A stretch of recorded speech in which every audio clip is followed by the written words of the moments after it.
The Bavarians' return to ascendancy under Jupp Heynckes is complete after Bayern Munich went into the Westfalenstadion and captured a 31-day klassiker win on Saturday. More cherries out of drop zone. Dortmund had more shot attempts than its visitors, but shot attempts don't accumulate points on the table, and BVB finds itself third in the Bundesliga. Video Borussia Dortmund 13 Bayern Munich. Arjen Robben and Robert Lewandowski scored first half goals to put Peter Bosz under plenty of pressure in front of the Great Yellow Wall.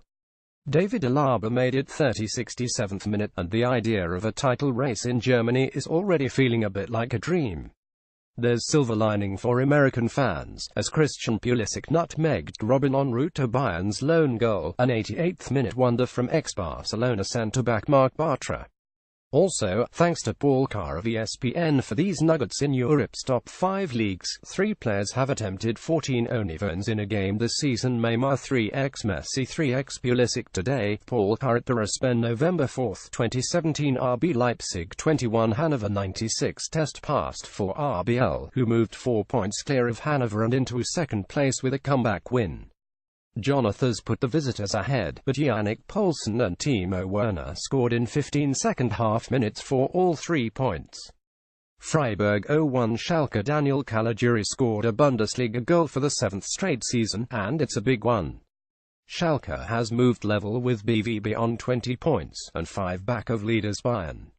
Elsewhere, Eintracht Frankfurt 21 Werder Bremen, Friday. Hamburg 31 Stuttgart Augsburg 11 Bayer Leverkusen. Borussia Mönchengladbach 11 Mainz Köln vs. Hoffenheim 9:30 am. ET Sunday. Wolfsburg vs.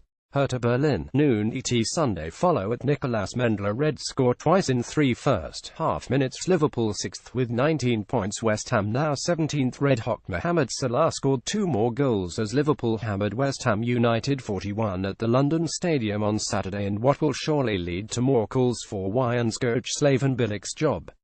Alex Oxlade-Chamberlain and Joel Matip also scored for the Reds, while Manuel Lanzini scored West Ham's only marker. Liverpool finishes the day in 6th, climbing back above Burnley on 19 points. West Ham could finish the weekend in the drop zone if Everton beats Watford on Sunday. More watch full place match replays. Joe Hart made a fine intervention early, and it was Simon Mignolet's chance to feel danger when Andre Ayew beat him, but not the goal in the 9th minute. West Ham looked up for it until opening up for a counter after a misplayed corner kick. Sadio Mane dribbled the majority of the pitch before deferring to Salah to beat Hart. Matip then tapped a rebound past Hart off a corner kick. Salah's corner came off Mark Noble to force Hart's parry. That fell right to Matip. 20-24. More latest Premier League standings. 0-2-3-7. Liverpool's first and second goals were separated by just 2 minutes and 37 seconds. Quickfire Opta-Joe at Opta-Joe November 4, 2017. More full lineups. Stats box score. Lanzini bodied Joe Gomez to make it 21 with 2 slick touches, but West Ham made it 31 within a minute when Oxlade-Chamberlain had 2 cracks at Hart. It could have been 32 through Lanzini again, but he skied his chance over the bar after a nice feed from Andy Carroll. Javier Hernandez was pushed in the back with a chance to nod home, but Neil Swarbrick didn't see enough for a penalty kick. Salah made it a 3-goal cushion with his final marker of the day. Follow at Nicolas Mendler. West Ham's plans to topple Liverpool quickly went to the birds on Saturday at the London Stadium. The Reds struck like lightning off a West Ham corner, and Opta tweeted that it took Mohamed Salah 13 seconds from the set piece to the back of its own net. Stream West Ham, Liverpool. Eddie Milson Fernandez didn't help things by charging and missing the counter-attack, and Sadio Mane dribbled long down the pitch before setting Salah up for the goal. It took under 3 minutes for Liverpool to double its lead and heap misery on Slaven Bilic's men. Salah's corner was almost an own goal, but Joe Hart made a solid reaction save off Mark Noble only to see the ball zip to the path of Joel Matip for a tap-in. Follow at Nicolas Mendler. A monster clash takes place at Stamford Bridge on Sunday as Chelsea host Manchester United. Watch live 11:30 am. ET on NBCSN and online via NBCSports.com in West London. More Mourinho. I should cry about injuries with Antonio Conte and Jose Mourinho having plenty of injury concerns of late. How will both teams line up? Let's project the lineups for both teams below. Chelsea: Courtois, Rudiger, Luis, Cahill, Azpilicueta, Kante, Drinkwater, Alonso, Pedro, Morata, Hazard. Manchester United: De Gea, Valencia, Bailly, Jones, Darmian, Matic, Herrera, Young, Mkhitaryan, Rashford, Lukaku. Conclusions: defensively, Chelsea have had plenty of problems this season, and Victor Moses being out has often meant Cesar Azpilicueta shifting to right wing-back from centre-back. That has caused plenty of problems with Antonio Rudiger, Gary Cahill and David Luiz, all guilty of shaky performances, especially during Chelsea's 30 hammering at Roma in the Champions League in midweek. In midfield, N'Golo Kante is highly likely to return, which will be a huge boost for Chelsea's defensive unit, but it will be intriguing to see who lines up alongside him in central midfield.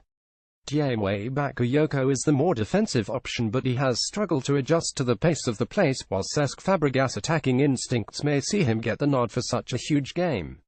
It is believed Danny Drinkwater may start alongside Kante in midfield, just like the Leicester days, to try and shut down United's attack.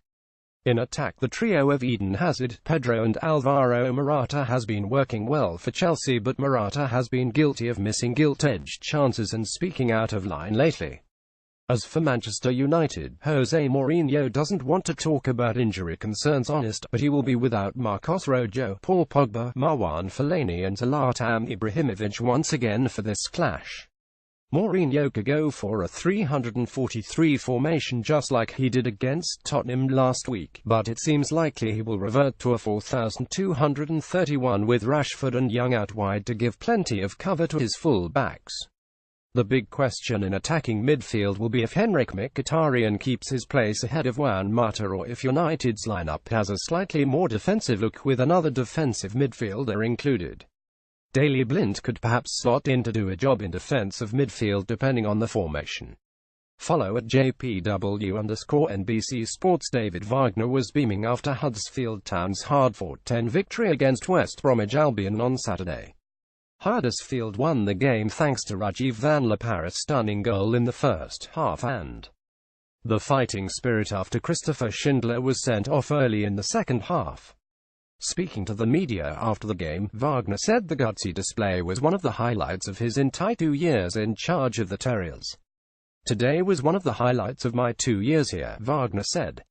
The players totally deserved the win and had a long way to go after the red card, but the players showed a proper Terriers reaction. The crowd played the part in getting the result over the line. They were unbelievable again. We showed team spirit, fighting spirit and the ability to defend. The game story makes it one of our biggest wins. Huddersfield secured back-to-back wins in the top flight for the first time since 1971, and they've now won 4 games in the Premier League and gained 15 points to nestle themselves safely into mid-table after 11 games of the debut campaign in the place. It's all going very nicely for German-American coach Wagner, who is getting the best out of his players, and the synergy between the staff and the fans is incredible after the home fans helped push the short-handed side over the line late on against West Brom. The win in a game they simply had to win to keep the feel-good factor going was also largely down to the goalkeeper, who Wagner ran straight towards at the final whistle.